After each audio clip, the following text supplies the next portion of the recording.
महाभारत से जुड़े हर व्यक्ति को प्रश्नों का सामना करना ही पड़ा। भगवान श्री कृष्ण भी उससे अछूते नहीं थे। महाभारत को पढ़ते वक्त हम सब में से कईयों के मन में कुछ प्रश्न आते हैं।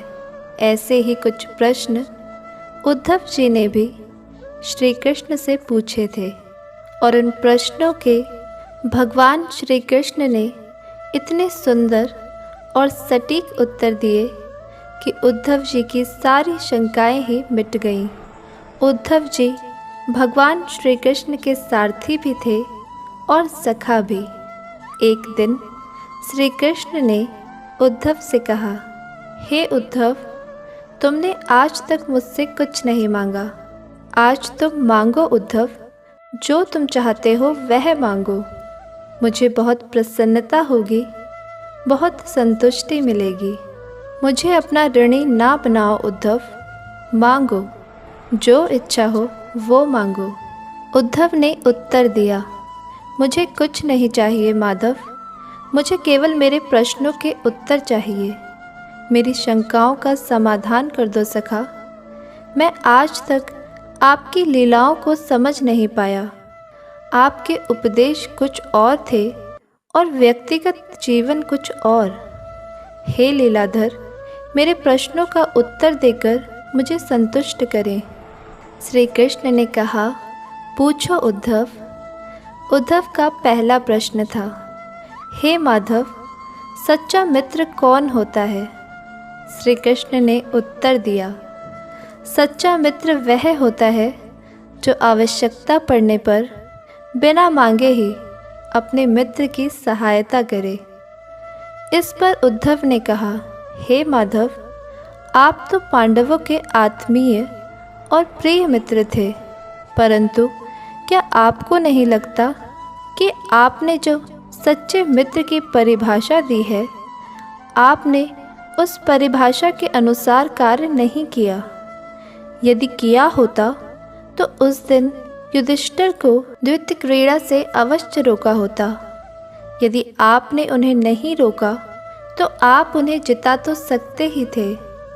आप भाग्य को पांडवों के पक्ष में अवश्य मोड़ सकते थे, उन्हें रोक सकते थे कान्हा, जब एक के बाद एक अपना सब कुछ दांव पर लगा रहे थे। आप युधिष्ठिर को रोक सकते थे वासुदेव, जब उन्होंने अपने भाइयों को, यहाँ तक कि अपनी पत्नी को भी दांव पर लगाया। आपने ऐसा क्यों नहीं किया कान्हा? आपने तो तब हस्तक्षेप किया जब द्रौपदी लगभग अपना शील खो चुकी थी। तब आपने उसे वस्त्र देकर उसके शील को बचाने का दावा किया। आप यह दावा भी कैसे कर सकते थे? उसे एक पुरुष घसीट कर भरी सभा में लाता है और भरी सभा में निर्वस्त्र करने के लिए छोड़ देता है। आप ही बताइए, क्या एक नारी का शील बचा? आपने क्या बचाया कान्हा? अगर आपने संकट के समय अपनों की मदद नहीं की तो आपको आपात बांधक कैसे कहा जा सकता है? बताइए न कान्हा, क्या यही धर्म है? प्रश्न पूछते पूछते उद्धव का गला रूंध गया था और उनकी आंखों में आंसू बहने लगे। इस पर भगवान श्री कृष्ण ने मुस्कुराते हुए कहा, प्रिय उद्धव, यह सृष्टि का नियम है कि विवेकवान ही जीतता है।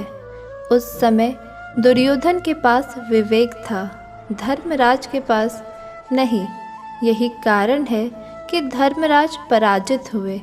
उद्धव उत्तर सुनकर अचंभित रह गए। श्री कृष्ण ने आगे कहा, दुर्योधन के पास द्वैत क्रीड़ा के लिए धन तो बहुत था, परंतु उसे पासों का ज्ञान नहीं था, इसलिए उसने अपनी ओर से मामा शकुनी को खिलाया। धर्मराज भी यही कर सकते थे, फिर मैं उनकी तरफ से खेलता। ज़रा विचार करो उद्धव, यदि शकुनी और मैं खेलते तो कौन जीतता? 500 के अंक शकुनी के अनुसार आते या मेरे? चलो इस बात को भी जाने दो, उन्होंने खेल में मुझे शामिल नहीं किया। इस बात के लिए उन्हें माफ़ किया जा सकता है, परंतु उन्होंने विवेक शून्यता के कारण एक बहुत बड़ी गलती की। उन्होंने मुझसे प्रार्थना की कि मैं तब तक सभा कक्ष में न आऊं जब तक कि मुझे बुलाया न जाए। वह नहीं चाहते थे कि मुझे मालूम पड़े कि वह जुआ खेल रहे हैं। मैं कक्ष के बाहर प्रतीक्षा करता रहा, परंतु किसी ने मुझे नहीं बुलाया। भीम, अर्जुन, नकुल, सहदेव सबके सब भाग्य और दुर्योधन को कोसते रहे, किसी को भी मेरी याद नहीं आई। और जब दुशासन द्रौपदी को बाल से पकड़कर घसीटता हुआ भारी सभा में लाया, द्रौपदी भी अपने सामर्थ्य के अनुसार जूझती रही। उसने भी मुझे नहीं पुकारा। उसकी बुद्धि तो तब जागृत हुई जब दुशासन ने उसे निर्वस्त्र करना आरंभ कर दिया। तब उसने हरि हरि अभयम कृष्णा अभयम, और तत्क्षण मैं वहाँ पहुँच गया। अब इस स्थिति में मेरी गलती बताओ। उधर इस पर उद्धव बोले, आपका स्पष्टीकरण प्रभावशाली अवश्य है, परंतु मुझे पूर्ण संतुष्टि नहीं हुई। इसका अर्थ तो यह हुआ कि आप तभी जाएंगे जब आपको बुलाया जाएगा। क्या संकट से घिरे भक्तों की रक्षा के लिए आप स्वतः नहीं जाएंगे? कृष्ण मुस्कुराए और बोले, उद्धव, इस सृष्टि में हर एक का जीवन उसके स्वयं के कर्मफल के आधार पर ही संचालित होता है। ना तो मैं इसे चलाता हूँ और ना ही इसमें कोई हस्तक्षेप करता हूँ। मैं केवल एक साक्षी हूँ। मैं सदैव तुम्हारे नज़दीक रहकर जो हो रहा है उसे देखता हूँ। यही ईश्वर का धर्म है।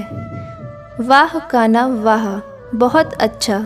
इसका अर्थ तो यह हुआ कि आप हमारे नज़दीक खड़े रहकर हमारे सभी दुष्कर्मों का निरीक्षण करते रहेंगे। हम पाप पर पाप करते रहेंगे और आप हमें साक्षी बनकर देखते रहेंगे। आप क्या चाहते हैं कि हम भूल करते रहे, पाप की गठरी बांधते रहे और उसका फल भोगते रहे? उद्धव के वाक्य उलाहना से भरे थे। भगवान श्री कृष्ण फिर मुस्कुराए और कहा कि उद्धव, तुम शब्दों के गहरे अर्थ को समझो। जब तुम समझकर यह अनुभव कर लोगे कि मैं तुम्हारे नज़दीक साक्षी के रूप में हर पल हूँ, तो क्या तुम बुरा या गलत काम कर पाओगे? तुम निश्चित रूप से कुछ भी बुरा नहीं करोगे। जब तुम यह भूल जाते हो और समझने लगते हो कि मुझसे छिपकर तुम कुछ कर सकते हो, तभी तुम मुसीबत में फंसते हो और तभी तुम दुष्कर्म कर बैठते हो। यदि मनुष्य यह समझ जाए कि मैं सदैव प्रत्येक व्यक्ति के साथ साक्षी के रूप में उपलब्ध हूँ, तो क्या मनुष्य कोई भूल कर सकता है? कदापि नहीं उद्धव, कदापि नहीं। उद्धव जी को अब अपने सारे प्रश्नों के उत्तर मिल गए और उनकी सारी शंकाओं का समाधान हो गया। सच बात है दोस्तों, यदि हम ईश्वर की मौजूदगी को हर क्षण महसूस करें तो हम कोई गलत काम कर ही नहीं सकते।